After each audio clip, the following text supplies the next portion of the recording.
Hello everyone, today we talk about medieval polearms. It's the first time that we focus on them. We never made a video about especially medieval militias armed with such weapons, but we talked about the importance of medieval infantries in general. Great part of my professional background revolves around infantry warfare, even though I actually side, politically with the elite, because of course you cannot study the history of medieval cavalry without the one of infantry and vice versa. And the most important aspect of this all that is that even if generally speaking there is this sort of almost classistic explanation that structuralism has enforced on the idea that there was an age of, say, infantry but separated from any societal and political context, as if every time infantry was predominant, say, the commoners would have been predominant. This is actually not true, and especially this is the case for already late medieval times, and especially throughout the entire Ancien regime, right? And there is a massive divide that in fact exists between the commoners and say even peasantry victories of the early 14th century as essentially the tail strike and the desperate attempt of say emancipation of the lower estates, the beginning in fact of the early 14th century, and the infantries that came to develop especially from the mid 15th that were all of, say, proletarians, to use this significant term, but not, and even being superior at that point to cavalry, but not because the elite was taken out of the battlefield, so it wasn't actually controlling them all, because those infantries in their collective training were founded, and in this sense they were rigidly, violently, and inescapably subordinated in an unprecedented way, by the way, to the elites, right, to the European princes of the time. And already this step is pretty much unknown. There is a lot of sensationalism regarding the weapon, right? And so when you look at these fierce beasts, of course you can't avoid to be impressed. That's also why I make this video. It's very interesting, very important, and we'll hopefully keep talking about polearms. But you must never fall into that deterministic, materialistic trap devoid of any trace of any noticeable moral and scientific evidence, basis, and whatsoever, basically, that is, say, technology makes weapons. It's probably the single most blatant indicator of complete military historical illiteracy in a single statement that you can give. And not in a hyperbolical or, sort of, provocative way. No, literally, objectively, right? That's not true. It's, if anything, it's the other way around. Tactics make weapons. And the latter contributes, technology contributes just minimally to that, right? To irrelevantly. Actually, and this is in, especially in a time like the Middle Ages and the level of also technological development, ever more evident also in a historical and methodological view. Basically, across Europe in these centuries, people felt pretty much in the same identical way. It wasn't a major change. There were some little still ethnic, preferences. There was, of course, different degrees of cavalry infantry ratio, but the point being that the polearm as the weapon of commoners, fundamentally, as we'll see now, was basically ousted by the pike, that in turn was actually subordinated to an elite, as we've seen. It was the same one that now could afford to, had won such a greater controls before, that now could afford to have entire armies made of pike squares under their command, that were able to eliminate that outer level of, say, more scattered, right, individual liberty that the polearm represented. Because, of course, this was a weapon actually used, as we'll see now, mostly not to stop cavalry charges specifically. It was actually the pike that had always done the thing, and in fact pole arms were used together with, say, behind the pike, right, in the formation ranks. And by the way, also about the definition of pole arm, technically everything that has a metal head attached to a wooden shaft could be literally even a sword or a pike itself. But we are, say, these are merely conventional and purely arbitrary definitions. There is nothing, it's like, what is a pike? It's literally just a long spear. There's no other definition whatsoever, right? It's just up to you to define what it is. And conventionally, the polearm is, in fact, a type of weapon here that you can even say, like, for example, the hand would have been too heavy to be effectively wielded with a single hand. We talk here polearms as well. And again, trying to restore a bit more, say, concreteness to the art of war of the time. Contrarily to what I must say, having been on YouTube for some time and not having really and actually watched too much of other channels' content, but just seeing how, the entire thing is presented very often. It's the weapon, right? It's not the political context. It's the technology. It's not the society behind that. It's sort of matter, not moral forces. And whichever, say, presenter starts just with this, sometimes even just like I understand the clickbaiting, but just a thumbnail that suggests that kind of emotionalistic and sort of unthoughtful way to history, like it's completely distasteful. I'm realizing that I could easily make hundreds of thousands of subscribers if I began to actually target specific channels' content, and I became a bit more of an a-hole than I already am, and to actually prove what I'm saying, how, say, culturally impacting for the wars this kind of in fact, leverage on pre-existing people's ignorance. This is not just made, it's just, of course, increasing it because it draws from the already present bases and misconceptions and, in fact, always political notions, because that's the point. You would think that there is nothing political about presenting, say, weapons in this sort of deterministic fashion. There actually is a lot, right? This is the usual fourth estate not being able, not really being capable to accept that reality is more complex than they can afford to handle, right? And so the easiest explanation is increasing the notion that it's normal to be a human being, which is the single most disturbing aspect of this all in a traditional perspective.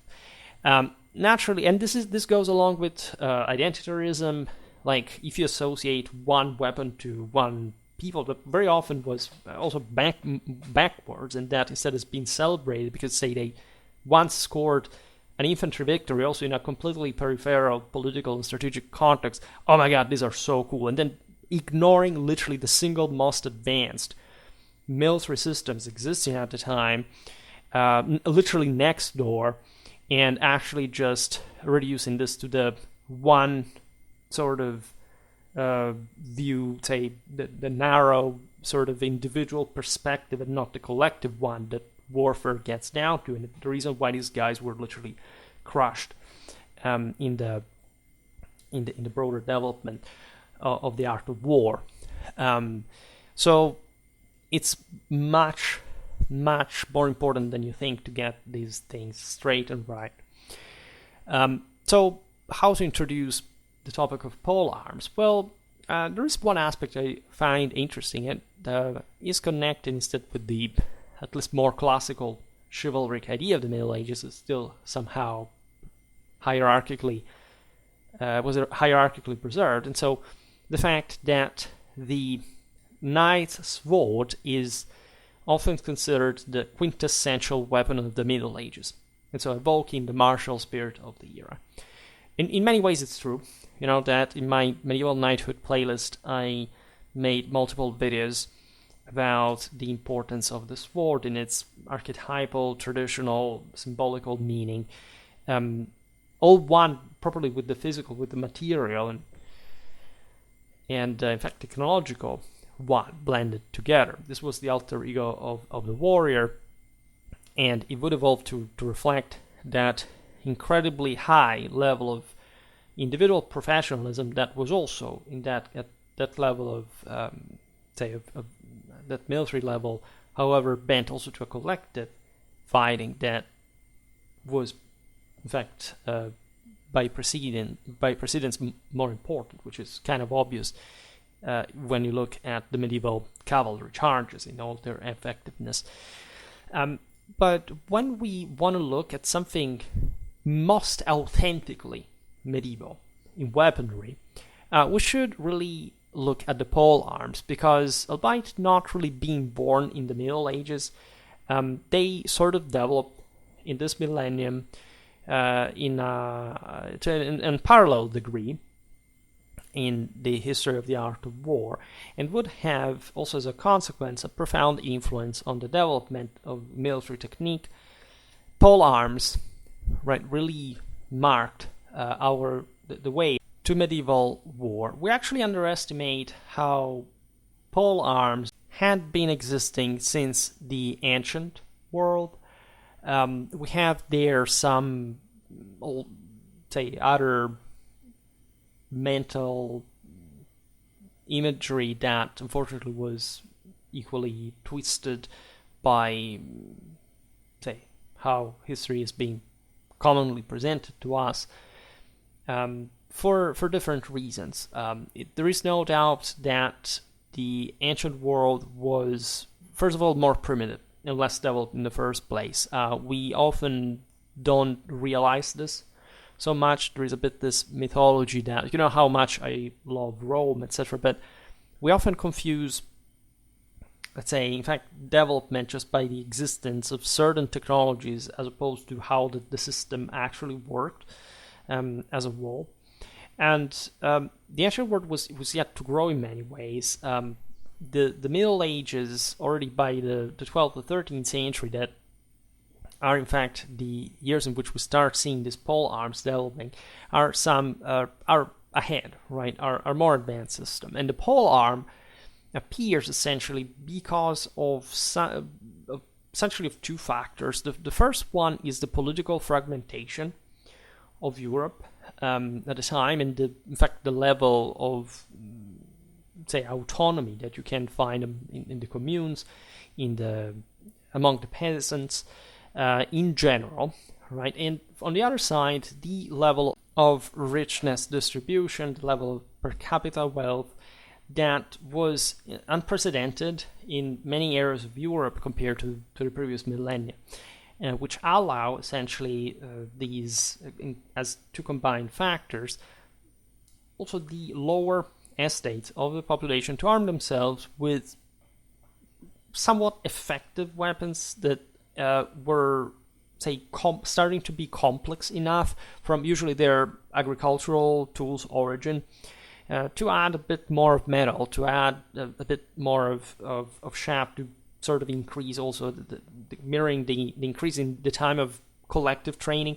We're talking mostly militia, and on the battlefields, as we were explaining before, the reason is obvious, right? The only weapon that actually stops cavalry charges are pikes, and pikes had always been existing in warfare in every single army, because since prehistory, really, because this was the only way to stop cavalry charges.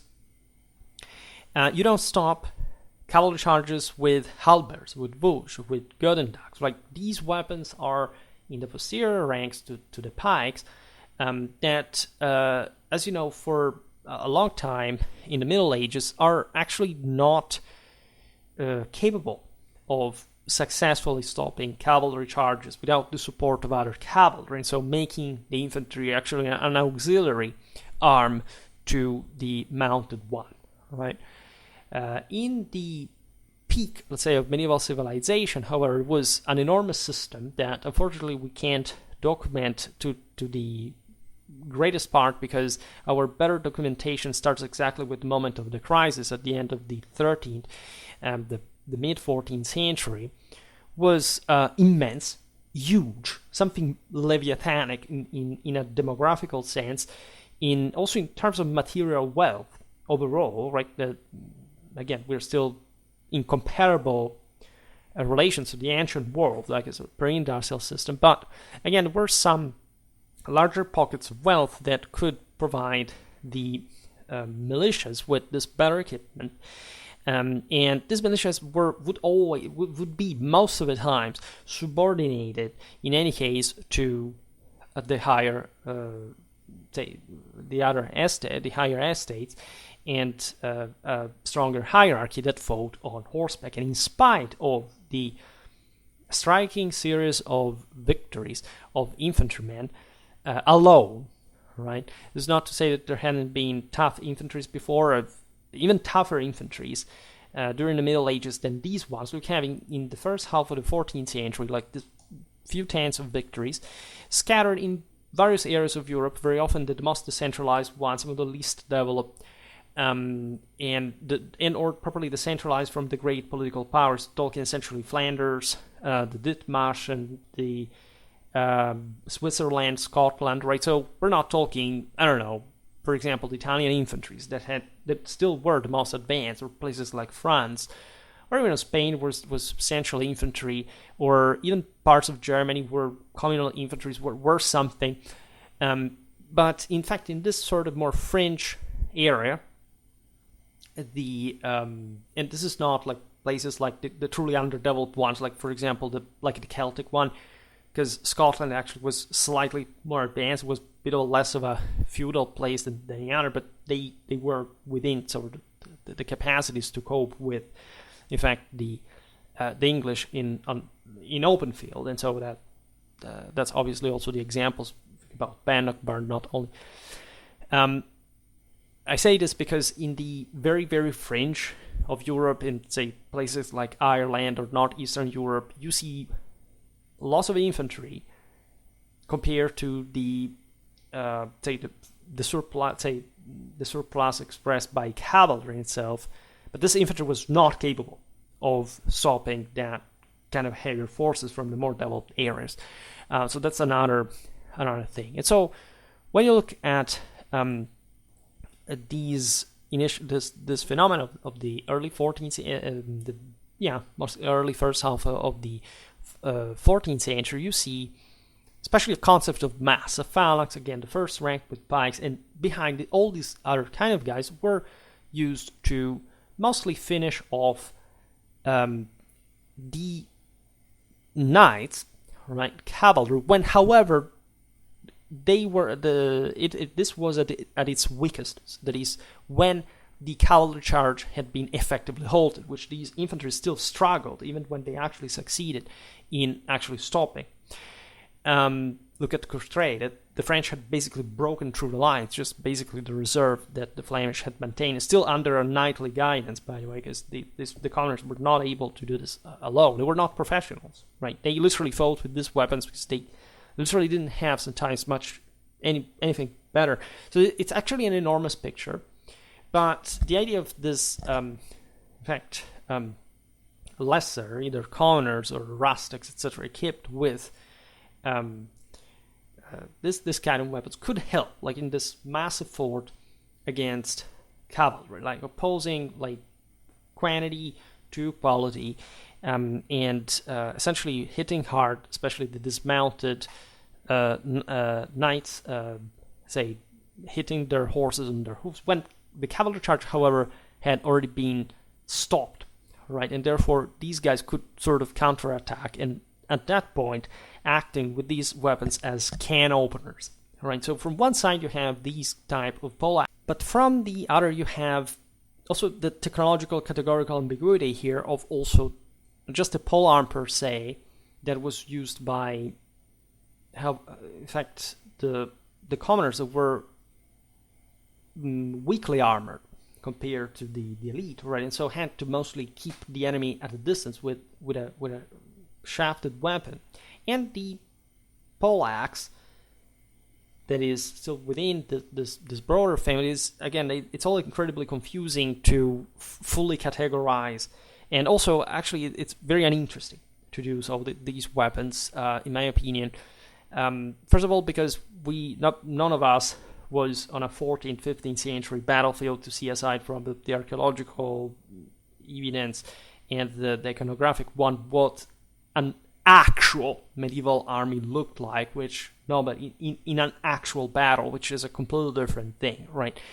And how they actually operated, we have an idea, of course, but just being too picky about categorizing weapons, which is another apparently interesting thing for the masses on YouTube. I personally, as a medievalist and military historian, can't understand that. I mean, it may be interesting to understand the basics of apology, the physics of a weapon, but when it sclerotizes to post-Linnean materialistic and scientistic obsession about how to categorize a weapon or another, and you lose track of literally even a small unit collective dimension in tactics, let alone the one of an entire battle line, of an entire host, well, at that point, just know that you're not making military history. You're just entering to some sort of mental disturbance, and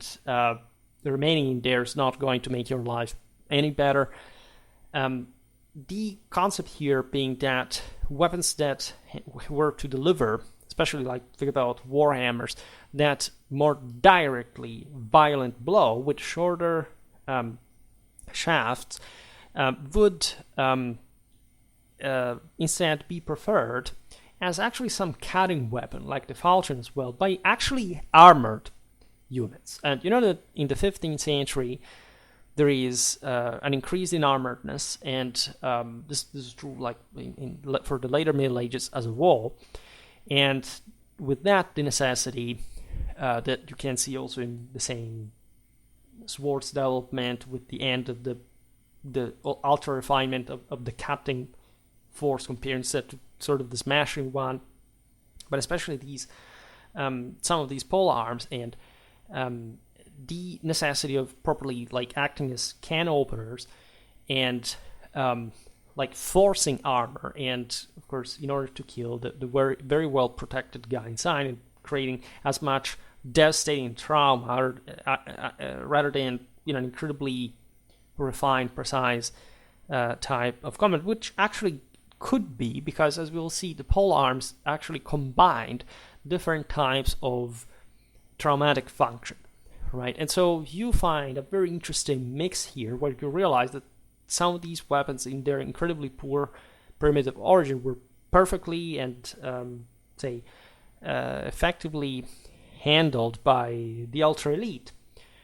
But in this sense, the type of weapon also not much, maybe in its structure, but in its quality could have changed at the same time. So there is not a single parameter here that helps you immediately to say like who did fight exactly for what. And that increase in armoredness eventually becomes, as you know, too costly, so that eventually collective training, as we were saying before, and as opposed to the individual one, it was much more costly and just eventually to be easily overwhelmed at some point by the larger amount of men that now some particular powers could simply mobilize under their control, unlike the commoners and the rustics had done in the past, right? Because when they were actually much freer than in anywhere they would be in the late Middle Ages or the early modern age. Remember that in the Renaissance there wasn't any trace whatsoever of increase in individual liberty whatsoever, right? This is yet another thing you've been incredibly indoctrinated with, without any trace of actual historiographical evidence. This is both in the both in the right and in the left wing historiography. Notoriously, this is the moment of the strongest affirmation of the ancien regime. This happens because exactly in the late Middle Ages, the peasants have lost badly everything. All those revolts were put down violently, and these guys were literally knocked out by the same men-at-arms that still fought. With that, say, actually at that sort of even one-to-one level, because if these masses were dangerous and in part had even brought cavalry down, eventually they get brutally repressed, and even though the 15th century also leaves this, say, shrinking of the battlefields with greater terrain relevance, and so cavalry was also, for this reason, other than also other social ones, say, more prone to dismount, which you don't see really between the mid-14th and the mid-15th century much of a, say, impacting infantry development. Like one of the great medieval civilization, 13th, 14th century, had made much greater, right? Except in this regard, there was also the general exhaustion of the nobility, but together with the one of the commoners, right? And the nobility was still stronger, one still standing after the entire collapse. And so also when we realized that the same polearms would be wiped out by the pike squares of the Renaissance, because yes, the Swiss started that, but they also, as you know, didn't go very far with it, and it's like the other major powers in Europe that really used those pike squares armies, Germany, France, Spain, etc. Also the people who after the mid-14th century used polearms as commoners, for example in the companies, say mercenary companies, in the still men-at-arms retinues, etc., were very different from the guy of Courtrai, for example, picking just whatever he had. Like, it wasn't really as a weapon. I mean, he wasn't really a professional, whatever, but he was, angry enough to be wanted to face the enemy in battle. This is what history tells you, that it doesn't matter what you have in your hands. The most important thing that matters in warfare is how much you want to disembowel the human being in front of you, right? Then the weaponry is secondary in all this, right? And the reason why people don't understand that is because they have been emasculated, they have been demilitarized. They don't understand essentially what warfare is anymore, right? And they think that technology makes it, because they are, again, alienated from the reality of warfare, and properly the practice of it in person. And as I was saying before, this polearms users were instead just some, again, mercenary scumbag that, however, was paid in his subjective perspective handsomely, even though it was a completely miserable existence, but still, in fact, being needed, that polearm, as opposed to the rest of his kind, speaking of estates, politically and socially, that was instead traumatically imposed, like, again, seigneurial rule, and not really moving a finger anymore for centuries, because they had been exhausted as an entire estate, and they failed in being represented parliamentarily speaking, because there was a chance up to that point. And so it's a bit of a complicated history, but it's also quite logical one when you... It's a non-obvious, non-intuitive one until you enter properly the actual political and social dynamics of the Middle Ages, as opposed to pretending that you are a character into it as an imaginary fantasy, like most people approach history for. All right, including those who think that they're let's say, it's not bad to honor one's ancestors, but if your ancestors had seen what you are today, they would have probably died just of disappointment after having crucified you in a way. So I'm really curious to it's actually self-evident how people who engage in this cultic mental disturbances are actually the lesser people of our society, those that failed the worst, right, in actually an incredibly easier world that it ever existed, also thanks to the efforts of their ancestors, but that identify in a primitivistic and underdevelopmentalistic mental obsession to pretend that being lesser people in the past had anything to do with being a normal person today, or even at the time, right? Our ancestors were people who evaluated power, beauty, right? Real, like the faculty of ruling over the lesser, creating empires, crushing your enemies in a physically and, say internationally, let's say, exalted fashion, right? The interesting thing is that it seems that these movements instead focus especially on the single most underdeveloped, poor and exploited populations for some reason, just because they think that, again, they have to make, just it's about how they look today, that it's just what remains to them, and not even in a very aesthetical sense, because also biology degenerated in the process. So this is not a channel for lesser people. I want to stress it enough. Like, it has nothing to do with this. Here we follow the imperial Catholic tradition. If you do not have the palest idea of what it even means, get out of here, because you're completely worthless for this channel purpose, and that's it. So as we were saying before, also from a categorical point of view, the term polearm encompasses all weapons consisting of a metal hand attached to a wooden shaft, and again, not even necessarily too long to be wielded effectively with a single hand. And specifically, this category includes approximately, and again, this is also a matter of opinion and convention, something like 70 distinct types of polearms that emerged already in the ancient world. There had been these weapons. We sort of tend to underestimate that a bit because we're fixated with the idea of uniformity and, again, of technology. Also, the Romans used their dolabras, to tear people apart. There's a beautiful passage, by the way, that also looks at partly the Germanic origin of the medieval warhammer, part because of that tribal fragmentation, and again, growing sort of the collective toughness during to the pressures of the migrations, etc. Tacitus, in the Annales, writes that the fighters holding pickaxes and axes as if to break down a wall tore armor and bodies to pieces, right?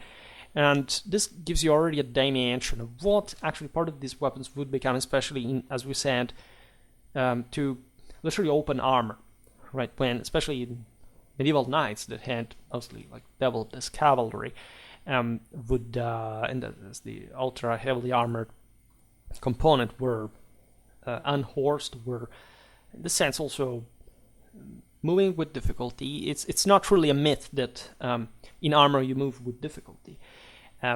Armor is done excellently to make you move in the best possible way, but it's exhausting to move in it. Like, and these men were excellently trained, of course, to dose their own energies on the battlefield in a very, say, in a very effective way, to optimally calibrate that. But also, like, an unhorsed men-at-arms, especially like already in the second half of the 13th century, the heavier the armor became later, was of course counting not to be unhorsed, possibly. And so even just the shock of being unhorsed psychophysically and just being beaten, it's not something that, the armor protects you in a primitive direct material sense, and allowing, again, that best movement as possible, but it's still a burden. It's still something that really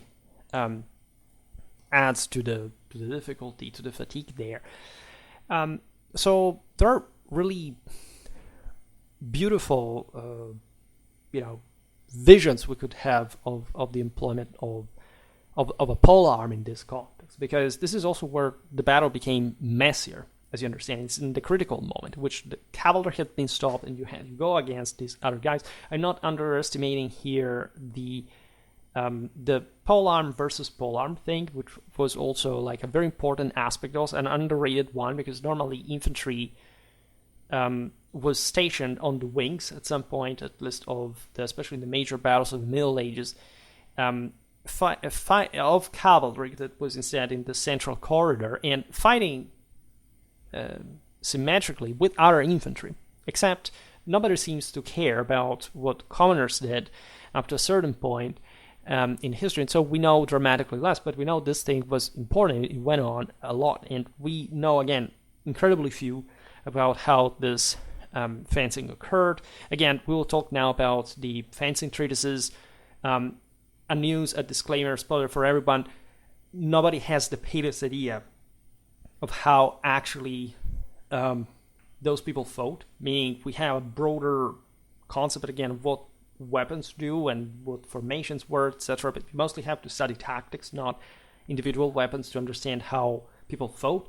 Fighting one-to-one also has literally nothing to do with what these guys were conceptually there for, because they fought in a formation to kill people, and dressing up like them and just beating yourself with some other guy in one-to-one, or even just they were 20 or even 100, has nothing to do with anything military concerned, because you're not there to kill people, right? Unless you have actually participated to a mob war with several hundred people there to actually kill each other. You do not know how things work, right? Again, it's not by being a humanist that you will learn what medieval warfare is, right? And especially if you do not know what von Clausewitz is and what his theory is about. And also, if you don't just look, in some ways, it's more instructive to look at a brawl. And also, like, how we do know actual human groups actually fight to kill one another in order to just actually beat each other.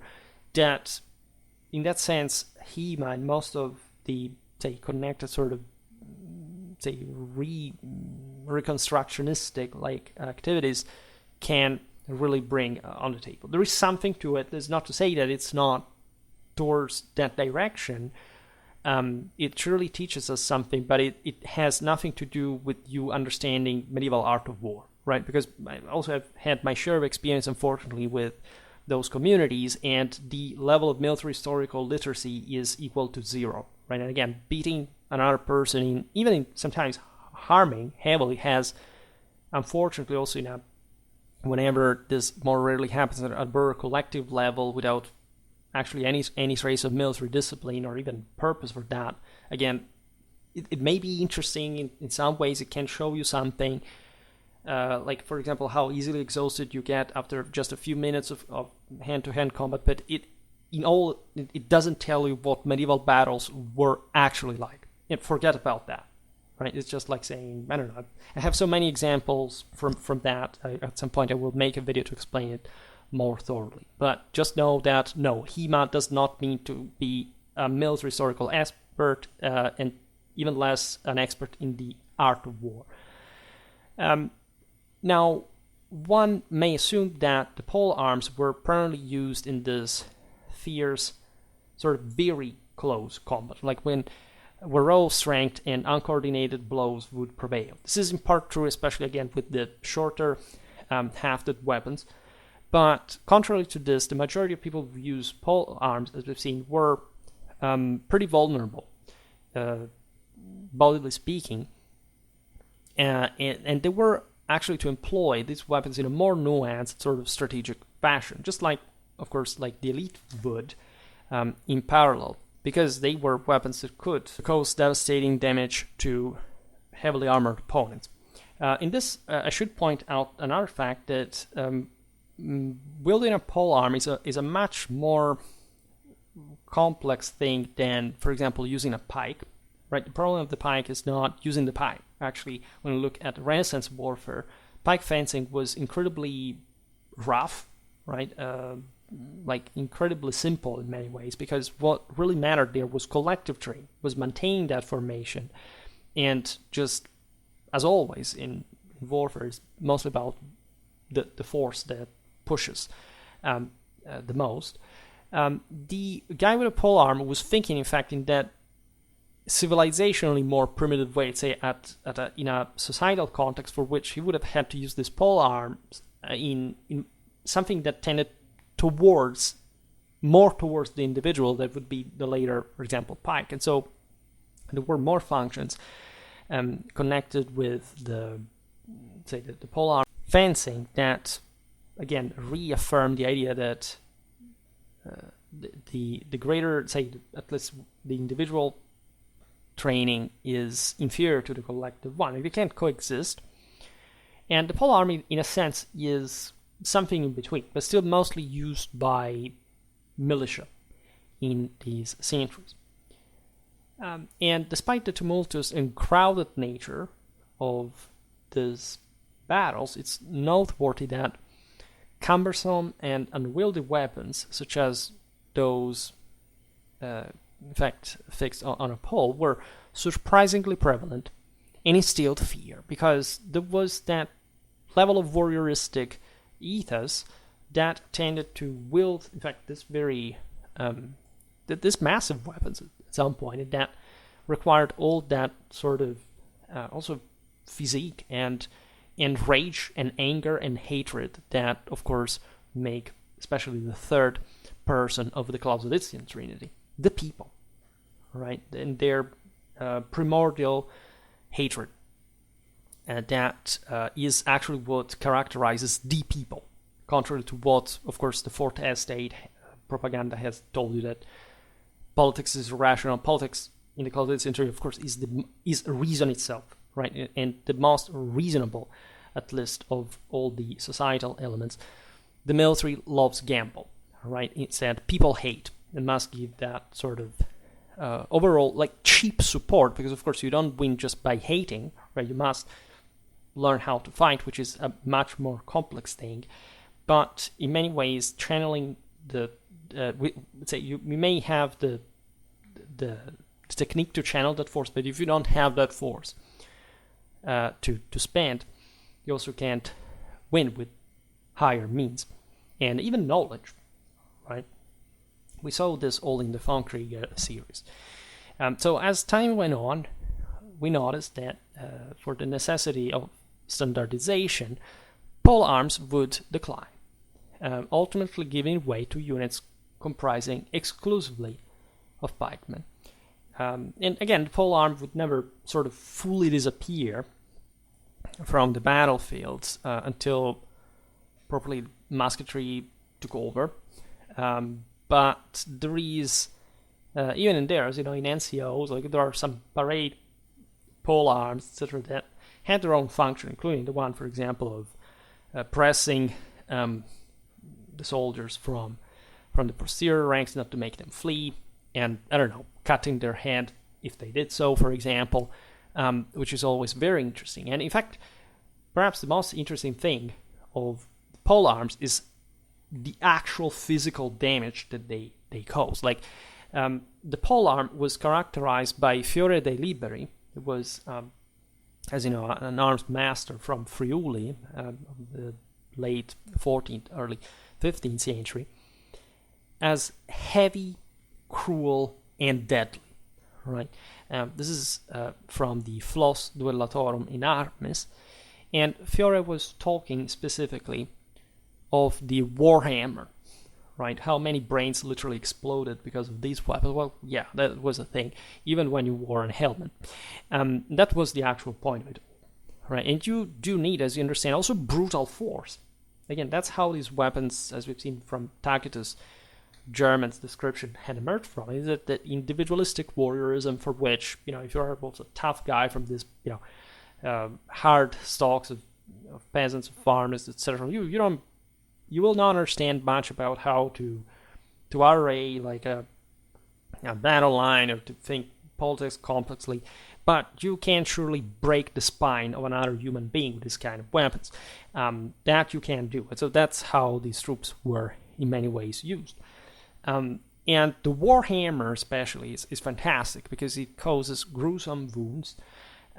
It, as attested, by the way, but the sorrow remains of those who perished at the Battle of Teuton, which in 1461 witnessed one of the most intense, most violent clashes ever fought in England, in interest of that ferocity in the one-to-one combat. Right, the Wars of the Roses were particularly characterized by this necessity of killing individual people, because there were dynastic clashes. They wouldn't actually ruin England much, like there weren't great devastations during the Wars of the Roses or whatever, because these were sort of like dating, let's say, between various the nobiliar houses struggling for the for the throne, that literally needed for genealogical reasons and sort of the ones of rights inheritance to kill that specific guy, and so use particular type of weapons to break the best armors that they use. Right, this is something that you could have seen in other times in history. You see how politics dictates in this sense what kind of weapons are even necessary for this. Naturally, these battles weren't just about it. We actually made some video about the tactics of the Wars of the Roses, and from the corpses we see horrendous wounds caused exactly by the necessity of smashing armor, right, and everything that was underneath.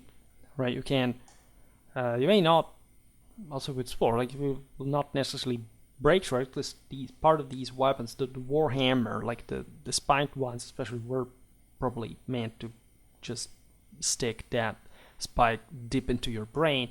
But the sense is that you can bleed a person white internally just by a very good blow that doesn't even break armor, right? And it takes a lot to actually break armor. Like armor, in this sense, is until like the introduction of the arquebus, something that more or less evolves in a ergonomical sense, or cost effect benefits with the type of impact the same human muscular force can do, and just it's a very thin sheet of metal after all. Of course, there are multiple layers at times in different constructions, but at this point you can't argue that these weapons fundamentally balance each other out. So what is interesting, and we've seen throughout different videos about medieval warfare, is that of course these type of armor smashers had been always wielded by the elite as well. When you look at the Franziska, for example, or the so-called Danish axe, you realize that even though these weapons came to be used by either those who would take over the West, or those who mostly fought on foot to a point.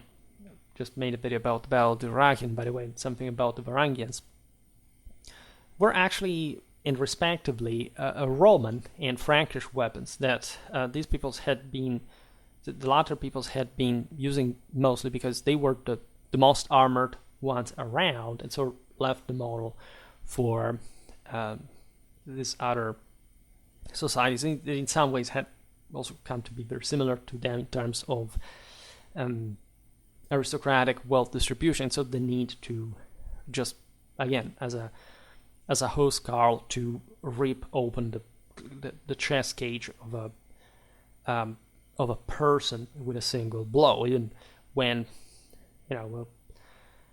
it's still difficult to break mail with that, but the function ideally is that one, and the reason why they wielded these weapons on foot is essentially that. On horseback, you have literally, in fact, horsepower added to that, and a lance will do as well, just for obvious physical reasons with speed and all.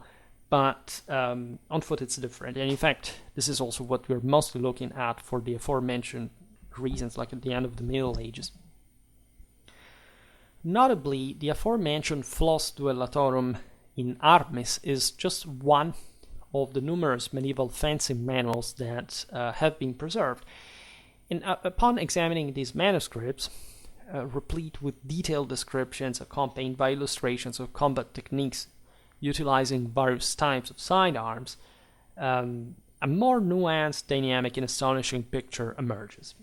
Also about these manuals, we don't have to think that they actually tell you how people fought in battle.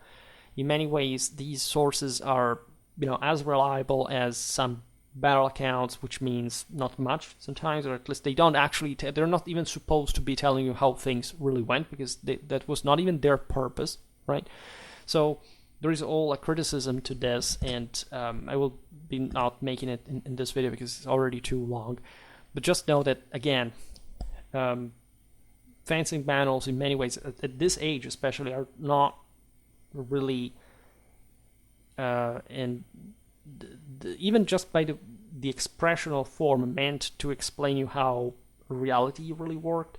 They can't give you an idea, but the context also in which this moves were, say, described for does not fit the sort of more practically military one that you would see, for example, in a battle. And again, don't think that this was about a one-to-one thing, right? In battle, you reason in units as well as you do in, for example, quite heated street battles that can happen. So that's another story, and it's plenty of weapons in here that, of course, like here, they don't show you much of how the missile interaction, for example, worked.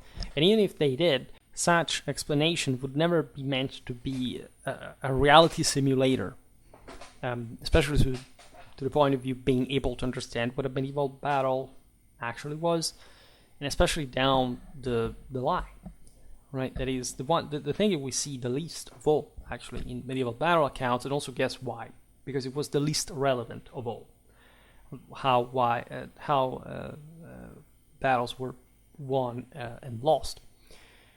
And I'm real about this, right? Again, if you are still stuck into, yes, okay, but the battle was fought by the individual guy, yes, but the individual guy was part of a system, right? You cannot think that the outcome of a battle is an arithmetic sum of what the individual guy does because of his weapon multiplied as a abstract figure for a certain amount of time, as many as the soldiers are. This is not how battles work. This is not how human beings work, right? This is not how units work.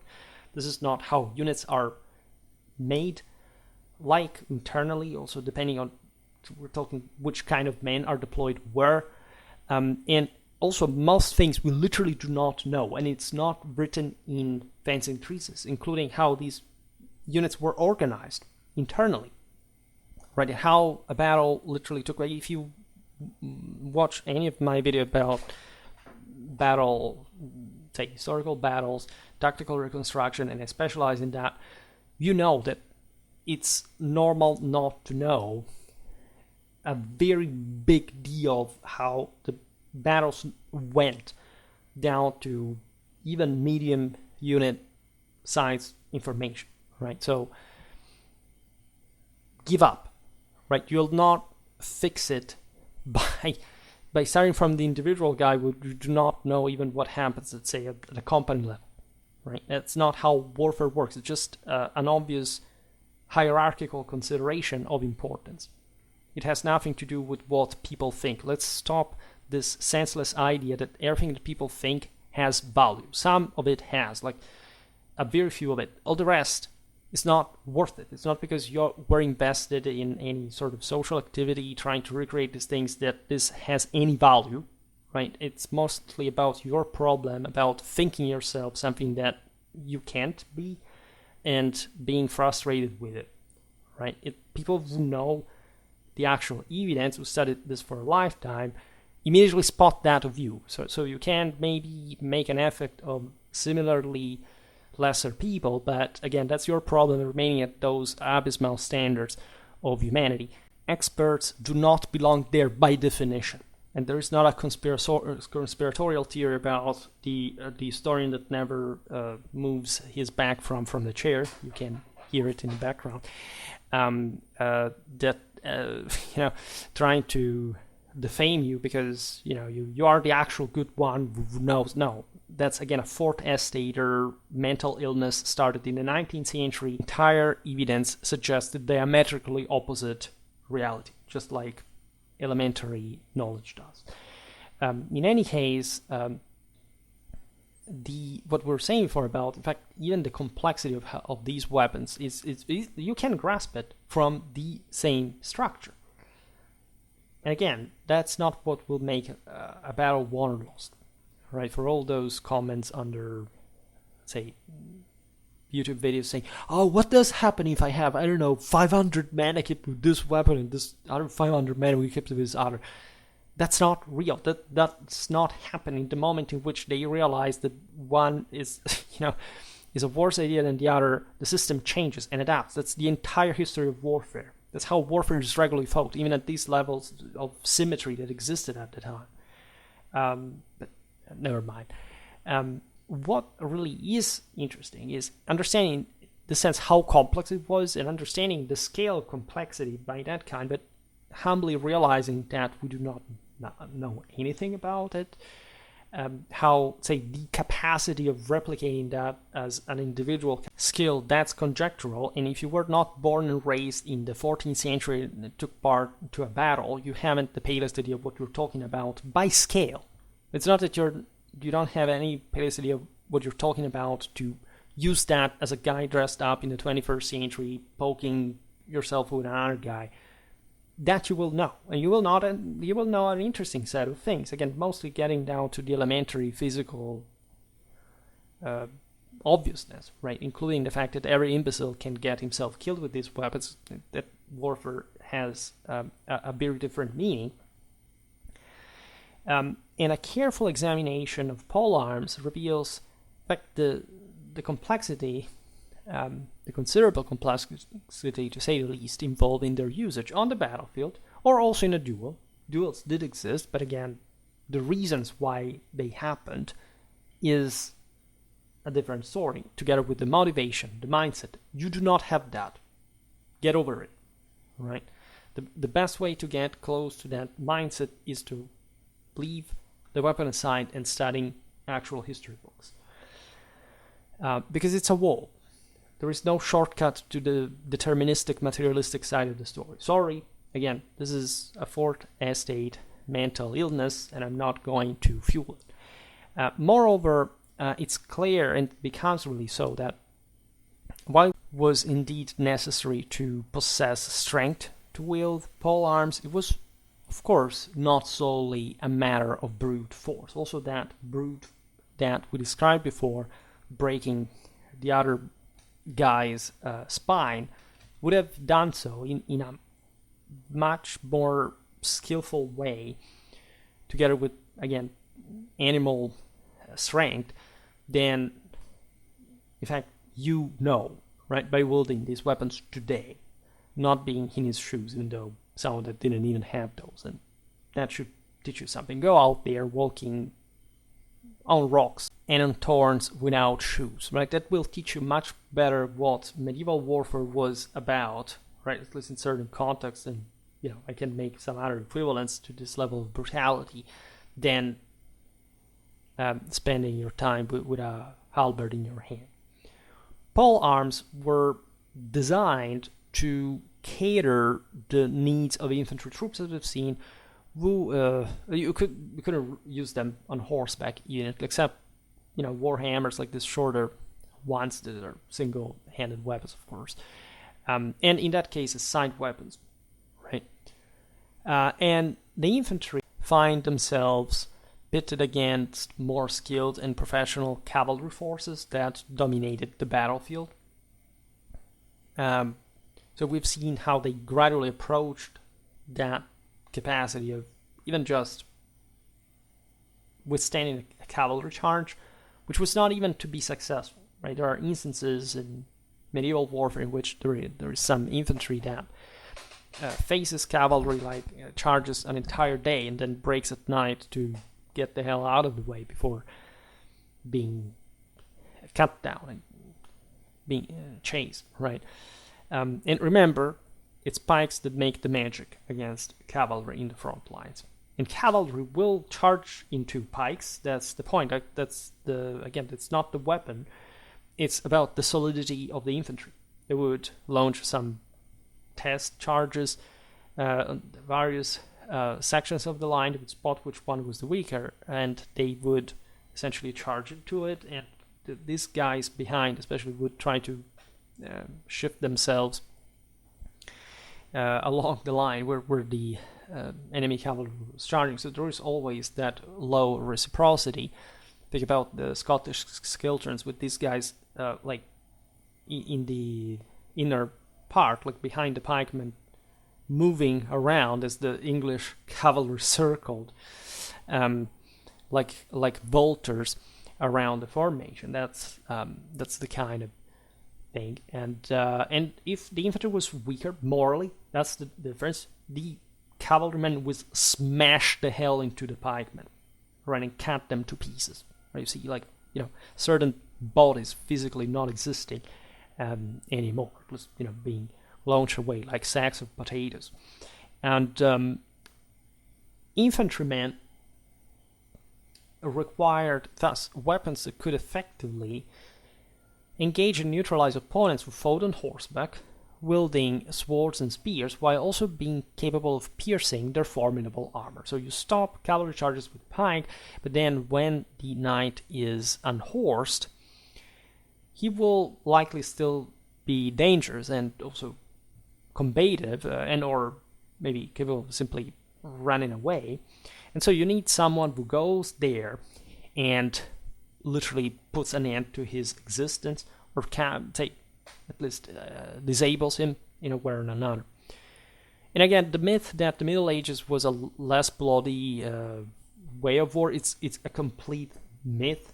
It's nonsense. It's not proven by any historical evidence. There are lots of videos on YouTube claim these things, together with things like why were medieval armies small? Medieval armies were not small. This is all in relative terms to other pre-industrial periods. And again, like if you look also at the ancient world, this is absolutely not true. And it's also about a different level of documentation. And again, the myth that, going back to prisoners, like in the Middle Ages, people wouldn't be killed because you could ransom them. It doesn't make any sense, first of all, because the actually worth the people to be ransomed were just the elite. So they were numerically, almost not irrelevant, but they don't make the broader numbers. And literally, like, they just would fight as hard as in any other period, and there are massive baths of blood regularly. And on top of that, angry people, like those peasants and commoners that had been vexated and oppressed and whatever, they would absolutely like to see those guys butchered down like animals, right? And hearing their bones breaking and severing their heads.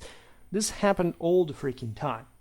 Besides, a cavalry charge is always like throwing yourself 45 kilometers an hour against, in this case, a static target. Was actually better than charging into another cavalryman that arrived, in that sense that, if you sum 90 kilometers against you per hour, which regularly entailed people like breaking themselves in the process. Like we know that knights went literally chained to their saddles because at impact they would have been catapulted, without considering, of course, that horses are not indestructible.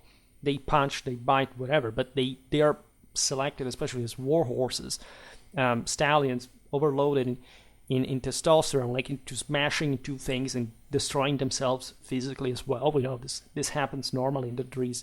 That's also how you select people to fight. It's just like you select animals. There are those people who are just going to charge head down and destroy themselves and keeping on to fight without limbs and transpass by, like, this is completely normal. That's the kind of horror story that these combats really are. And in fact, this need of pole arms men, let's say, was shared in part by the same knights, because these faced a similar challenge in close combat. their lances proved cumbersome, their swords were of limited use against heavily armored adversaries. Not completely, but as we were saying before, like essentially armor and swords were meant essentially to neutralize each other, physically speaking. The men of feudal levies and communal or mercenary militias would not always have the luxury of selecting their preferred weapon. Consider this, right? How did polearms come about, typically? From everyday tools, from whatever, as we were saying before, it was most normally to have in your hands. These troops had often to do with makeshift tools, adopting agricultural, trade, or household implements for the specific task at hand. For example, they may wield a pruning billhook, typically used for trimming trees branches, or a woodcutter's axe, designed for felling trees. They may also employ a blacksmith hammer, used for shaping metal, or miner's pickaxe, designed for extracting minerals from the earth. Everything would do. Again, we know that this is completely normal, right? And aside from the fact that there is something even in the most elite troops that at some point switches to the beast level of, I don't know, the best special force personnel, like using assault rifles as clubs, because again, that's how you want to kill people, and that's how in combat it turns out. But we see it in every age, and there is the useful added to the random, right? As we said before, the Roman pickaxes were not just what made great part of Roman success as far as making these guys assault engineers fundamentally capable of building camps in every situation under enemy attack or whatever, but literally, like in case of need, it's turned particularly useful against the heavily armored opponents like the Romans themselves during the civil wars. There is all the story of the Crupellari as well. It's another one. But a pickaxe is pretty darn good against armor, and breaking into it, just mashing it, right? Because these weapons were also to properly disintegrate the joints that kept armor together, which was, of course, also in many ways much more effective way than just trying to demolish armor. It was complicated. It was not so immediate. Again, armor existed as long as it was functional, and so mostly defended from all this stuff to some important degree. Finding yourself again into a one-to-one situation is just bad, because you're in every military context supposed to act within a unit, right? And so it's not even normal to go at war using butchered knives, using for slaughtering animals, but this could happen, like together with harvesting sickles used for cutting grain. So these makeshift weapons were already and or easily mounted on longer rods or handles, allowing them to be used as impromptu polearms. And we can talk about the billhook especially, because all these polearms would start again from such simple backgrounds, right? Conceptually, structurally, but refined over time, so to become veritable weapons with all the military dignity and sort of categorization and specificity of the case. The billhook was one of these, as we've seen, one of the most common, and it reached its peak of development in Italy, where it was known as roncone, right? This was a highly intricate and complex weapon, crafted by the medieval smiths. The iron shaft measured between half to 1 meter in length, and it was mounted on a rod extending the overall length to between 2 and 2.5 meters. Let's stress that, again, pikes were longer than this, so you do not stop cavalry with this. You can use it, like surely if you have all these guys pointing, as we'll see now, because there's a piercing capacity as well in front of a cavalryman, you will make some damage, but it doesn't make sense for you to expose yourself against a cavalry lance that in fact was normally longer than even like the Vosges. So if you see how, for example, the Swiss felt the necessity of, say, reinventing like a prevalence of pikemen in their formations, it's after the defeat at Arbedo against the Milanese led by Carmagnola. Those men-at-arms dismounted to face what were mostly halberdiers, and these Italian cavalry lances were longer than the same halberds. Of course, they didn't win just because of that. It's not a matter of size, really. Size does matter, but it's not decisive in itself. And the Swiss were, again, burningly defeated, and they decided at that point, in the secrecy of their valleys, to invent like a more effective anti-cavalry, like pike formation. However, required an unprecedented level of collective training, because the longer the weapon, the least effective in individual combat becomes, and the more it takes to wield it take together with the other comrades, so that the units of pikemen, in order to be effective, must be big, right? And that's the reason why throughout the Middle Ages you have essentially actually the cavalry decisiveness in open field lasts just unchallenged for 150 years, but throughout the entire Middle Ages, practically, cavalry is the upper arm, right? And so this is reflected by the fact that infantries were usually not collectively organized. They cost a lot, like training thousands of people to have that effectiveness starts only, as we've seen, as a consequence of the actual exhaustion of popular force, the fact that there is a state now that sort of takes over everything and has the capacity to impose that collective discipline from the above, right? So punishing that sort of both warrioristic and localistic ideal of, military or moral superiority.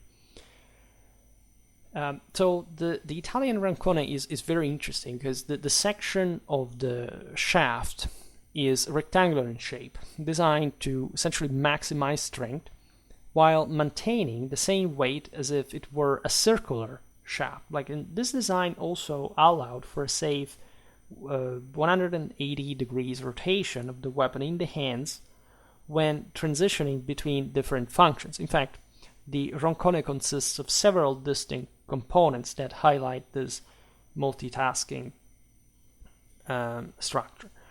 A pointed tip suitable for delivering essentially rapier strikes, a grapnel which enhances the effectiveness of cutting blows and enables the user to either pull the weapon towards themselves or push it towards their opponent. These weapons, again, think about how common the so-called Chinese halberd was already in ancient hand times, right? And then you have a main cutting edge for slashing blows, a hawk's beak used for delivering piercing blows, and stop fins designed to block and deflect incoming attacks from an opponent. This, again, is the single most developed polearm ever existing, which, as you understand, as a type of weapon required a specific skill for each of these features that developed in important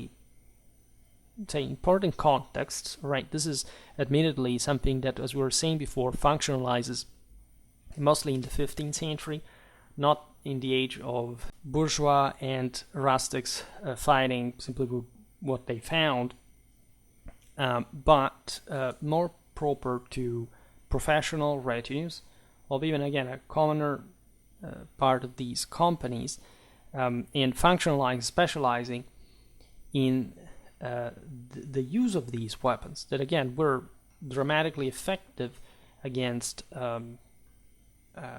this case, you understand they have all the functions for taking on cavalry as long as this has stopped, right? So you can cut the horse hooves, you can hook the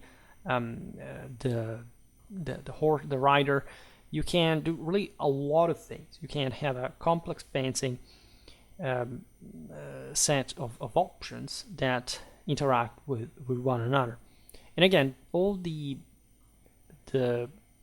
features that the Italian Roncone, that is the top in the sense of development, has are to be found down the line in pretty much everywhere, but in different weapons that will specialize summing part of these functions as well towards like a different originary function.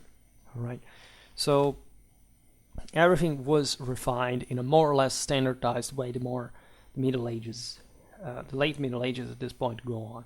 All right, and we see, in fact, from the previous centuries, we've seen it also in different videos, like incidentally, much simpler forms, right, that derive from that not so professional say employment of these weapons, and hence a lack of functionalization, specialization. Now, the effectiveness of pole armsmen depended on two key factors, as we've seen: the training and moral fortitude of the troops, as well as the quality and efficacy of their weaponry. The reinforcement of a sense of identity and community among the rural and middle estates was concurrent with the development of more sophisticated and less haphazard instruments of offense. And this was no longer simply a matter of adapting civilian tools, but rather a more ingenious and innovative endeavor that advanced through both adaptations and original inventions. As these estates became increasingly proficient in matters of war and combat, they began to apply their expertise in the development of novel tactics and strategies, driven by their growing familiarity with the nuances of warfare. As you understand, the level of training was not just connected with spontaneous communal autonomies. These were political in many ways. I mean, if you look at the communal history playlist, you realize there is a difference between some communes that are just towns, others that are veritable states. The sense is that, especially towards the 13th century, in the early 14th, say second half of the 13th, first half of the 14th, you have, say, large masses of infantrymen that are semi-professionally trained, right? Especially if you look at the Italian communes, you realize that the great infantry wings counting 5,000 men, maintaining alignment on the side of, say, cavalry, specializing with large numbers of pikemen, cooperation with crossbowmen, etc. These troops were also well armed, right? Here we shouldn't look at pole arms just as, say, peasant units, in the sense that, as we've seen, the agricultural tools may have been the origin of such weapons, but since literal millennia, right? Whereas at this point, some weapons are adapted properly in semi-professional and professional contexts to the tactical needs. And when you look at, in fact, this, again, second half of the 13th, early 14th century, considering the mass level of troops, like at least for medieval standards, for industrial standards, you realize they were well armed and armored, even. They were really well equipped. Later on, again, from the mid-14th century, they are even better armed and armored, but they're also much less in number, right? So that's where you actually see, as we were saying, the greater development of, say, pole arms as a consequence. And a quintessential example of, say, such tactics, like using different, say, more commoners' weapons, is the Flemish victory over the French cavalry on July 11, 1302 at Courtrai. I made a video about this battle, and we explained there how, in fact, the Flemish infantry worked, and we'll keep talking about this. And the Flemings' success was achieved through the strategic combination of their long spears and a novel weapon that they referred to as the Gepindestave, that is better known as the Guten Tag, actually the Guten Tag, which would be good morning. Like the morning stars are weapons that have similar sort of, rising Apollonian symbolism, in spite of the dreadfully bloody chthonic reality which they operated. But that's the point, elevating themselves above others. The Gepindestave actually means something like pointed stick or good dagger, right? The Guten Tag means good morning. In reality, however, this weapon was a long club featuring a metal head adorned with a sharp point. I have to make a video specifically about this weapon, not just even the historical unit type, because we equivocate a bit. Like this was just one type. It's not that the Flemish per se just used this type of weapon just because it's represented on a few sources. There were others, and other peoples also used the same things, such as like the candelabras, for example, that are the ones actually appearing on the Flemish frescoes of the battle contemporary to the events, as opposed to the sort of more Guten Tag style weapon on the Oxford chest, etc. But you will see this, in fact, in some greater detail. And by wielding this club anyway, the Flemish fighters could deliver devastating blunt blows as well as powerful thrusts, amplified by the weapon's weight, which made the Guten Tag capable of piercing armor as well. So you have, as we've seen also in the Italian bill, like the summing of different functions at a time, right, for the specific purpose of, in this case, you see, not stopping cavalry, because the pikemen would have done it, but essentially smashing, like just creating blunt trauma. I made a video about bludgeoning weapons as well, so they somehow overlap as themes here among the different episodes. And piercing, right, having this pointy top that could be stuck into somebody's chainmail with enough force, right, if, or that was the thing, or however, adding to that thrusting capacity, piercing thrusting capacity. Now, the fundamental concept is to provide thus weapons with multiple functions, taking advantage of the synergistic effects they provide for their users. By, for example, extending and modifying the upper portion of a large axe, enables the incorporation of a thrusting capability into the cutting blow. This characteristic is inherent in the French voûte, for example, a type of single-edged cutlass, and is exemplified in the same Swiss one, which became also more famous to the point of properly identifying the same people, right? These were propagandistic ideas, as we've seen. It wasn't really that level of standardization, but it was a kind of weapon that, say, many Swiss farmers had. It sort of became a bit the symbol of it all. It's like, I don't know, the English longbow. The longbow never came close to have any level of decisiveness as a type of weapon, as opposed to another. It was just used by light infantry. It was, by definition, not a decisive one, but it's sort of like, at least the gentry in England began to think that it was just like the national deal, right? Also mostly like the symbol of their estate, right? So it is interesting to observe how this happens in this other context. In fact, it's just the Swiss fundamentally that start propagandizing the Vosges, right? And other peoples were not so much characterized by say national weapons, because Swiss society was less stratified and they were almost like all alike in their simplicity, in their primitiveness. We talk often about Swiss tactics, especially at this point. There weren't really anything particularly different, also from one of other, again, still fringe areas. Like the Swiss were a bit in between. They weren't so poor, but they weren't so rich either, right? And in any case, the Vosges originated from a great axe. Historically, it proved to be extremely effective in delivering slashing blows. We're literally told by some sources about the early victories against the Habsburgs, that literally these weapons were able to literally cut through armor easily, right? And this is, again, maybe a license, but we know that, of course, these weapons were pretty darn effective, and never underestimate in that sense the physical brutality. Also the fact that the armor is not all alike, it's not all of the top quality, by the way. It has weak points. And by adding instead, for example, a spike called the hawk's beak on the opposite side to the blade, the Swiss bush effectively became a halberd, right? Allowing for a third type of strike, a powerful and penetrative slash.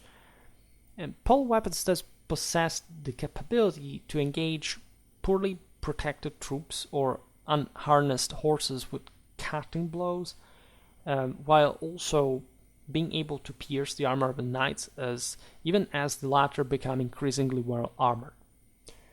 Consider, again, that most weapons develop mostly from within the same people, meaning that these were the weapons that normally the locals used to kill one another, right? And when we look at the Middle Ages, because of, again, the political and cultural reasons, we mostly look at the Middle Ages, we think that everything was different and special and specific, and what these weapons were used pretty much by everybody. Like, there could be that level of heterogeneity that could at some point like make one community orient towards one type of weapon rather than another, but fundamentally they use all the same concept, right? As we've seen, for example, the Italian billhook.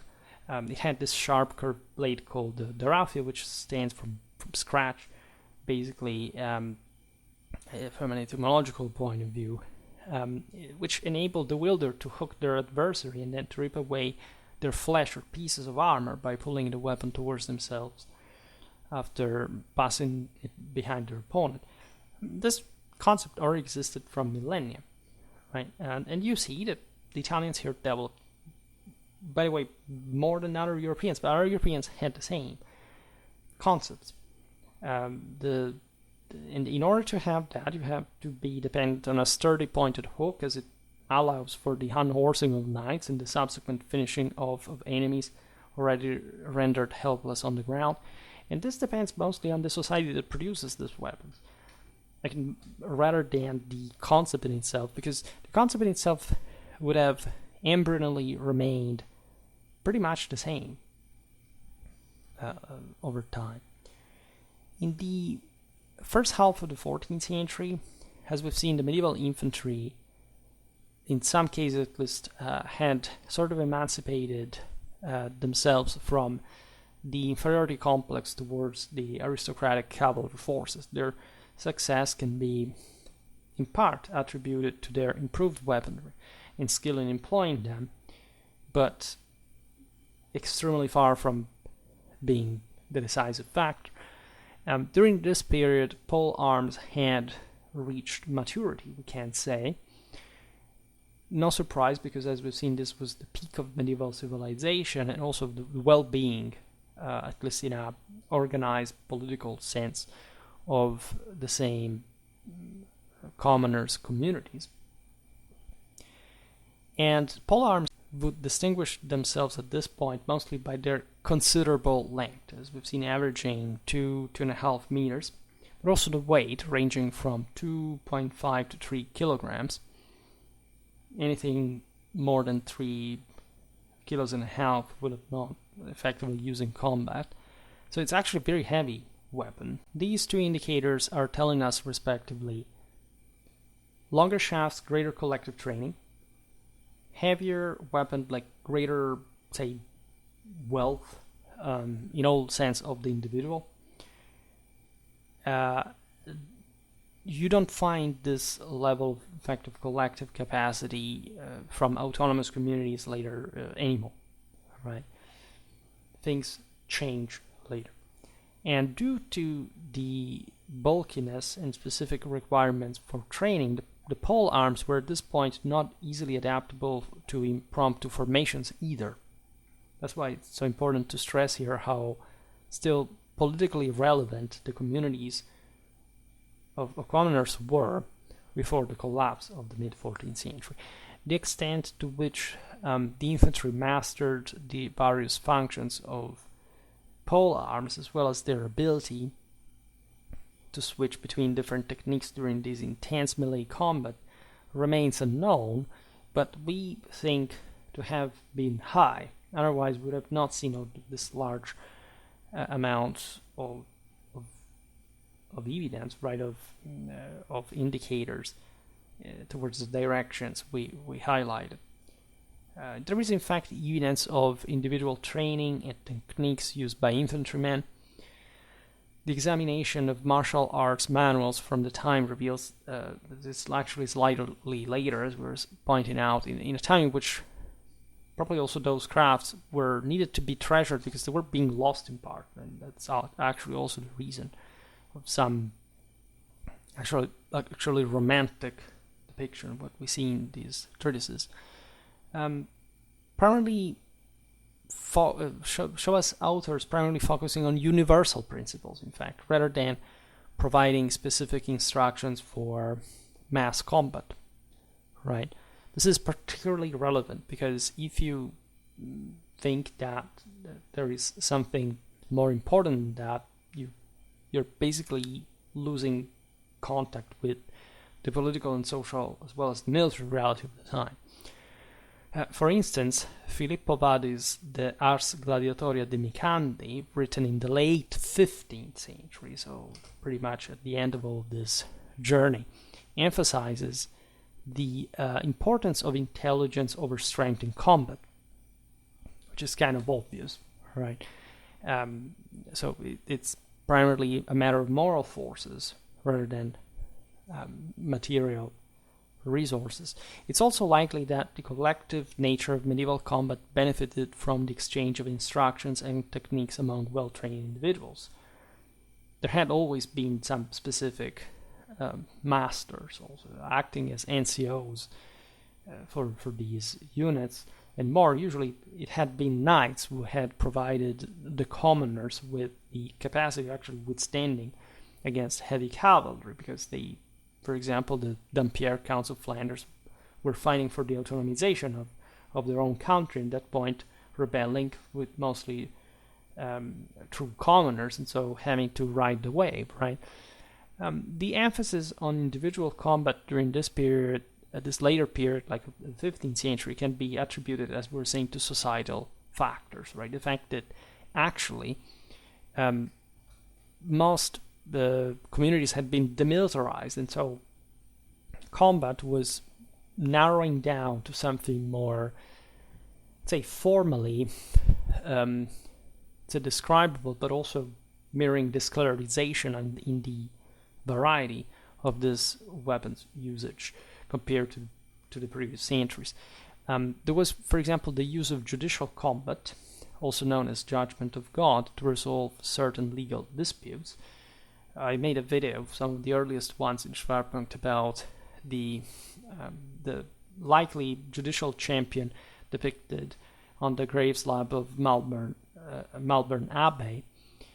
There was also, in parallel, the spread of dueling in a more, again, aristocratic sense, among the gentry, as we've seen, but that was narrowing down to, in fact, something more representative that the same fancy manuals provide fundamentally, so going again ever more far from the widespread use, as a matter of fact.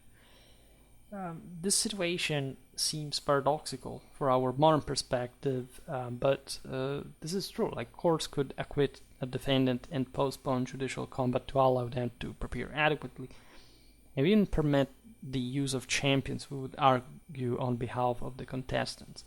And this was an old tradition that had being rendered necessary to actually regulate what would be normal brawls, like fights.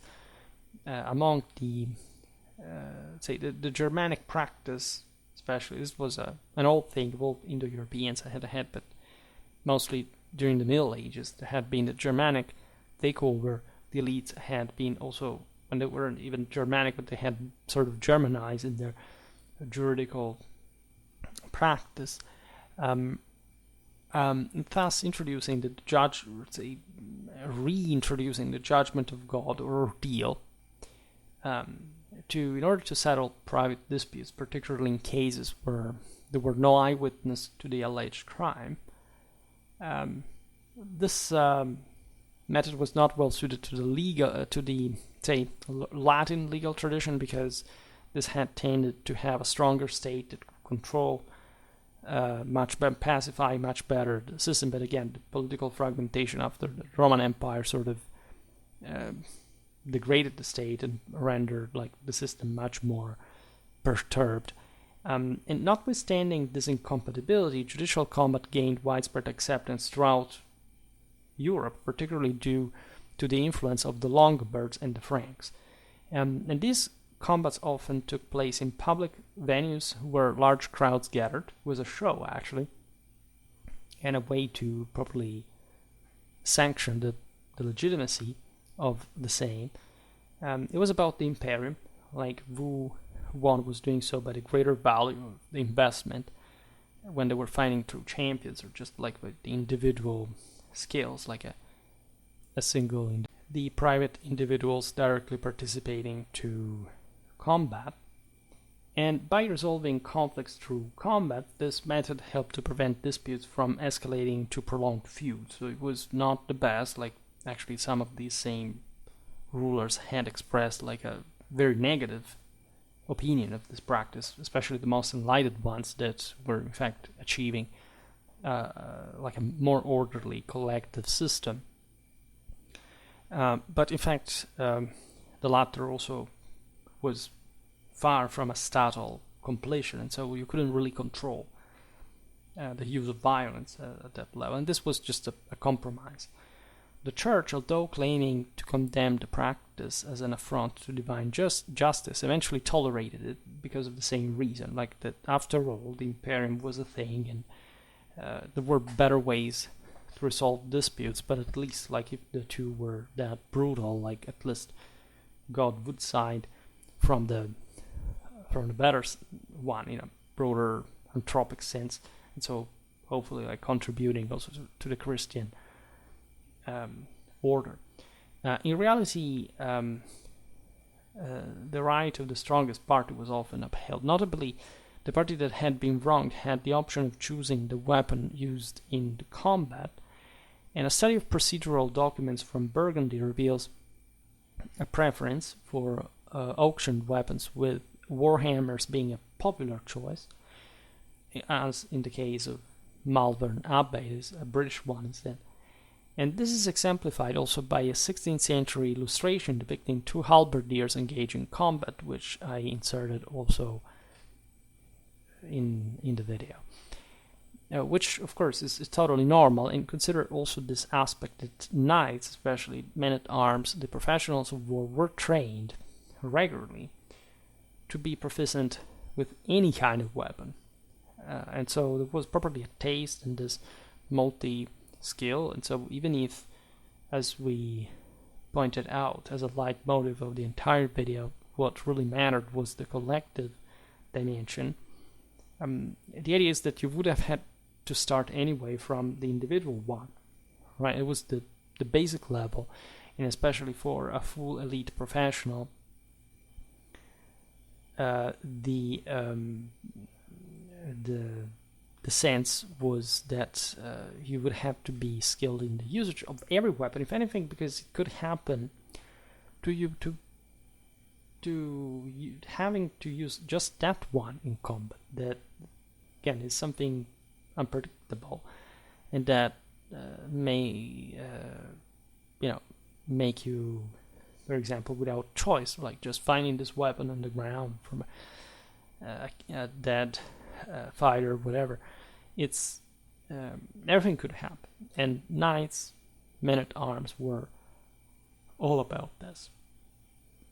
The martial arts masters were forbidden to propose themselves as champions in duels because they were considered too precious, and in this sense also a waste had they died. In any case, they were considered like, okay, the guy's just the strongest. Instead, here we should make it fair between people who at least are of the same level. You could have maybe used multiple martial arts masters, but they weren't in fact so available, and people really cared about justice in a broader sense. They wanted, again, this to be fair. If it is about somebody's strength and to be measured on that, like, you don't use the top guy out there.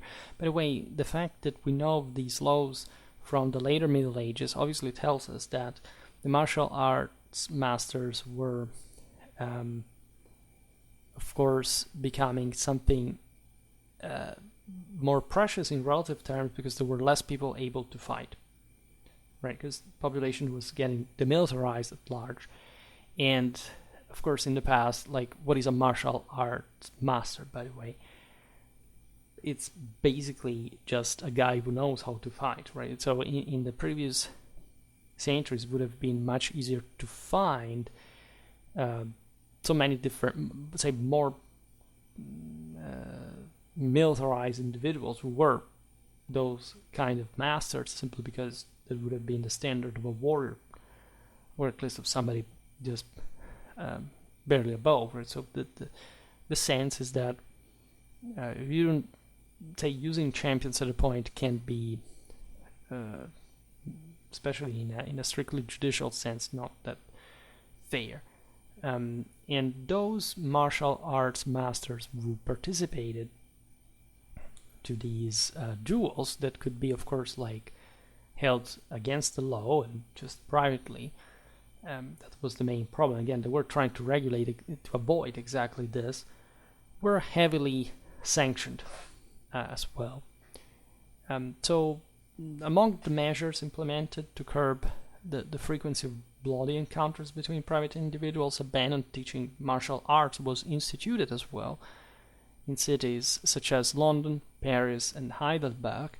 But there were many other places where this was occurring, because the same art called for violence in a way, and it spread this knowledge of how to be performing in that regard. So just think about this, because it's gradually becoming really a very important need for authority to prevent this kind of violence. And needless to say, these ordinances at large were widely disregarded, right? Which had, by the way, the unintended consequence of rendering the profession of master-at-arms clandestine. It wasn't until the late 15th century that congregations and brotherhoods of masters of arms were officially recognized, thereby enabling them to resume their profession openly and with greater rigor. And this development led to a golden age for Western martial arts, resulting in the highly refined Renaissance fencing, which had to do again with the elite requiring the services of these guys, because the elite could fight and the rest of the people couldn't, right? And so you had this higher level of mastery available for like the top, like the elite. And prior to this period, exercising the profession of master of arms was extremely hazardous as well, especially if one chose to offer their expertise as a champion in judicial battles. A notable example is the Englishman Elias Biggun, whose story is documented in historical chronicles. In 1220, Biggun was initially punished with the amputation of a foot and subsequently nailed to a public place as a perpetual and practical example of English law. Right? It's a bit like the opposite final of Robin Hood in hindsight, and the same, practically the same generation. So it tells you how relevant, and exactly under the reign of John, it was a sort of revenge. against this outlaws de facto, right? So you see actually how everything goes towards the same direction for obvious civilizational reason. Now, the martial arts masters, unsurprisingly, the role of a champion was a lucrative one, attracting many men-at-arms who made it their profession. These people were battle-hardened veterans sometimes, and of course they had the edge that we were talking about before to another, especially in this increasingly demilitarized society, like also other fighters, more or less regular fighters, wouldn't have. And it was, especially in the Middle Ages, like an incredibly demanding thing. I mean, later on, say, duels, etc., would remain quite, say, culturally relevant, as you know. But of course, also the physical prowess was decreasing from medieval times, given just the panoply and sort of the thing about the introduction of firearms and so on. And to excel in the role of champion, you would have to undergo continuous training, by the way, in refining your own skills. Like, it didn't end just at having fought once, like that could be a thing, but you had to keep fit. This was true really for knights in general. They would go on attending tournaments, participating to tournaments up to 80 years old. We know some of these episodes. But in general, like the sense was that there was also different type of fighting that you have to specialize in, compared also to like a more complete, brutal one. It was mostly about mentality and how much these people were paid in general, who they were, if they were noblemen or not, like what kind of lifestyle they pursued. Many just roamed the various tournaments, right? The polearms, this, especially during the 15th century, the idea is that the oligarchization of the system, also the increasing costs of being a knight would make lots of these people like just having to vent their own capacity, trying their fortune, like just in tournaments, because the rest was so regulated that you couldn't quite even just fight so easily, as we've seen. The weapons of choice for judicial battles were pole arms, particularly the hammer, the arming hammer, let's say, or axe, due to their effectiveness against opponents wearing armor and armed with shields. And a well-aimed attack with a pole arm could quickly end the fight, while a misjudged blow left the opponent vulnerable to a counterattack that could be decisive. The hammer of arms, typically measuring 2 meters in length and weighing something like 2.5 kilograms, was relatively agile and easy to handle compared to other pole weapons. Right? It allowed you to make also sort of swifter movements compared to the bigger weapons. And its design was tailored to the user's preferences, of course, with some models featuring an axe in the head instead of a hammer one, which would be accompanied by a mallet on the opposing side for delivering blunt blows. This you see also in the same warfare of the time. Actually, tournaments wouldn't differ that much from it, right? At this point, if not in a collective sense. These encounters were really dangerous, and the idea that actually in later medieval times, the men-at-arms would be more difficult to kill in combat in the first place. Hence, also the idea that, as we've seen, prevailed that these were bloodless engagements. Not they weren't, all right. Also, with the introduction of firearms, many knights would be, obliterated, not that easily until the very end of the Middle Ages. But think about Bayard, right? Who died with a falconet ball in his spine, and so this is just telling you, however, how much the same men-at-arms had instead, however, brought to a smaller dimension. There were bigger engagements, but it wasn't like in the previous centuries in which tournaments were literally battles. There was literally no difference whatsoever, nor in rules, nor in mortality. It was a way just to stay fit, right, in that kind of military context. Well, of course, like this tournament, we're talking about between knights, right? So it wasn't just like the same level of slaughter, but people who had the misfortune of finding themselves in the appointed field of the tournament, which was quite extended and including, again, people's opposed, etc., would suffer enormously and likely also just not being able to oppose themselves and getting even killed in the process.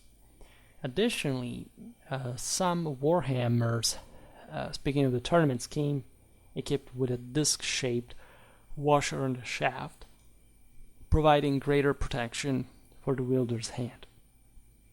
Some fighters preferred to wear iron gloves instead, allowing for a free grip along the entire shaft.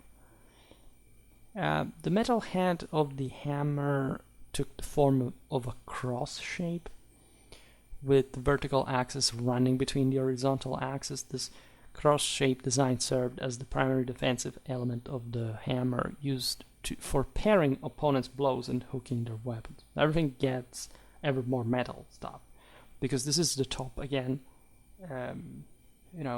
encounter that you could imagine with the finest equipment, with the top fighter, and everything becomes that metallic, and to the point that this is becoming ridiculous because it costs too much and doesn't even have much of that real purpose out there in warfare. That's how some things died out, except, for example, the cavalry ones were instead using the lance being a different thing and being in that sense more realistic, say, as far as also warfare, say, cavalry warfare was concerned.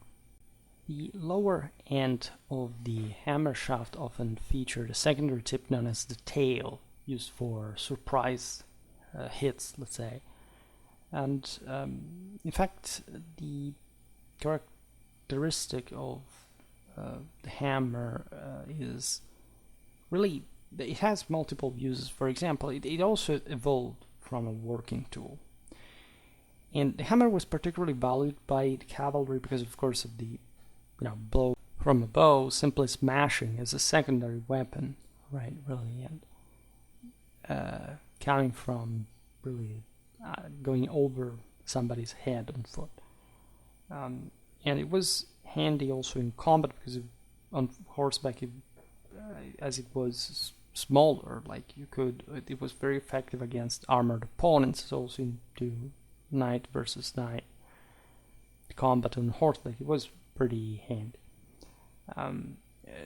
The cavalry adapted, in fact, the warhammer by lengthening the handle to transform it into even more versatile pole arm.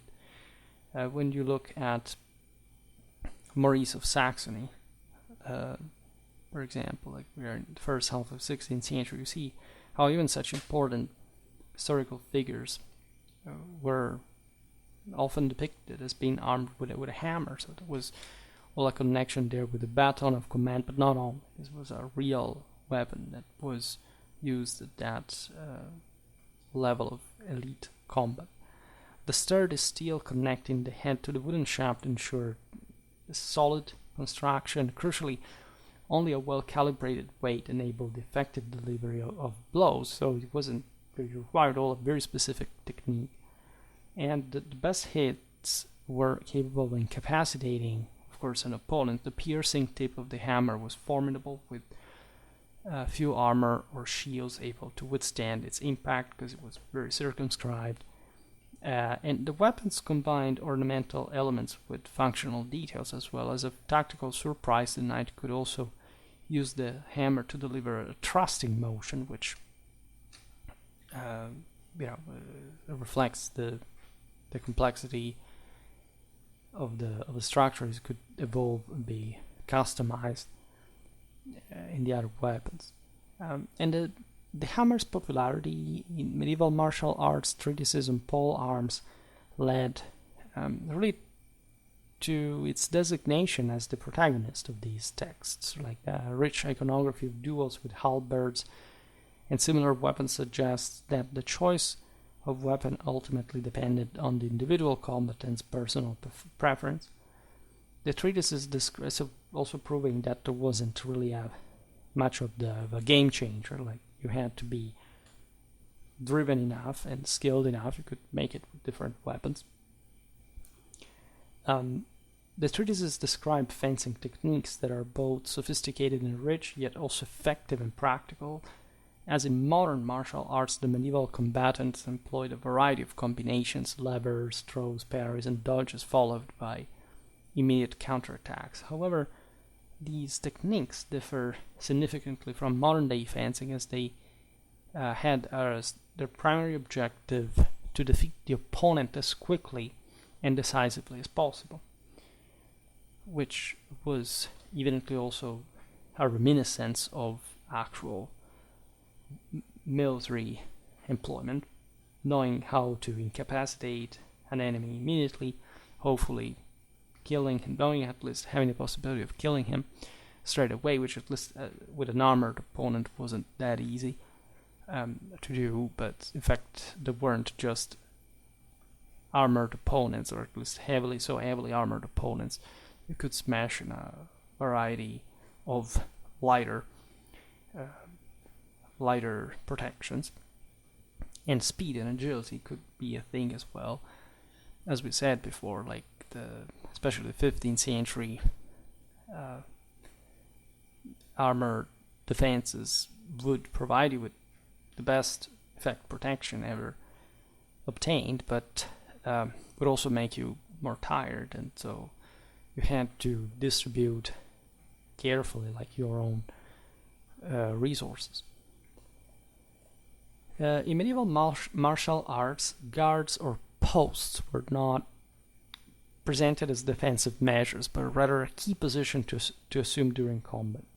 And each technique was presented with its strengths, weaknesses, and development guidelines, serving as a transitional phase between one phase of combat and another. Some of these are quite detailed, like the stake was chosen in opposition to that taken by the opponent and was modified in anticipation of an offensive move. And the level of perfectionism displayed by the authors is evident in especially the Jeu de la hache, which means the game of the axe, a treatise written in the early 15th century by an anonymous Milanese master for Philip II of Burgundy. This is fascinating because you see that these were literal games, right? We don't have to think about, of course, also in the rules, etc., just the fight being standardized to some abstract absolute. Like they would have fun, like setting different rules, using different weapons, and say growing some skills, like getting lost into that trail for the unknown and for gamble. And so it was about which game is funnier, which game tests you the most. So we can imagine an incredible complexity. And this treatise goes so far as to specify the stakes suitable for left-handed players and their opponents. So everything was contemplated. It was an enormous elite culture revolving around these games. The polearms and martial arts treatises that aim to teach their effective use provide a vivid and fascinating glimpse into medieval society, because this world was characterized by harshness and violence, but as we've seen as a military principle, also by ingenuity and intellectual vivacity, capable of abstract analysis, concrete execution, and innovative experimentation, which are all qualities pertaining just to a real elite of military professionals that knew their deal and also risked a great one in the process. There is so much about this topic actually that requires just such long videos to introduce, starting from the single treatises. They are very fascinating. They tell you how really how complex and how insightful the idea of combat really was, how much still revolved for these people around the idea that the spirit here was to dominate into extremely complicated scenarios that you needed to adapt almost mechanics, say by a mind that had to be so sharp to just know what effect would have occurred at that level, right? So that's quite fascinating, as much as making you realize, of course, like, you personally in the 21st century don't have any capacity to replicate any of this. You do not even start imagining the premises for putting yourself mentally and physically into this kind of status, and especially not for because your motivations are not the same. They're not as high, as intense. You don't hate and love as hard as these people did. Of the conversation, you can't just be humble to learn why this distance exists, and that is the best concrete positive insight that you can get on medieval warfare, is how far our understanding of their experience is from anything we can even try to attempt to imagine having anything to do with it. And also accepting that, again, it's not the material side of the story that matters as much as, again, these people's motivations. Why did they do it for? And where were they coming from? And where were they going with this? Because some of these were broke. Like, there were so many different famous champions. Also, the most famous tournaments were the Burgundian ones that were about Jacques de Lalande. We were talking famous names of chivalry that, however, was this ever more, narrowly performed in a time, of course, where there was a lot of warfare going on still, but that it found, say, the only suitable place for spending this experience in fact quite elite context that very often wouldn't even allow, as it was in the previous tournaments of the previous centuries, also lower status knights, right, to do so, right? So this is very very important to see in that perspective. Again, what were they coming from, like, with this? And anyhow, I hope that this video covered at least most of the issues, some of the most important parts, both from the art of war point of view, this in more individual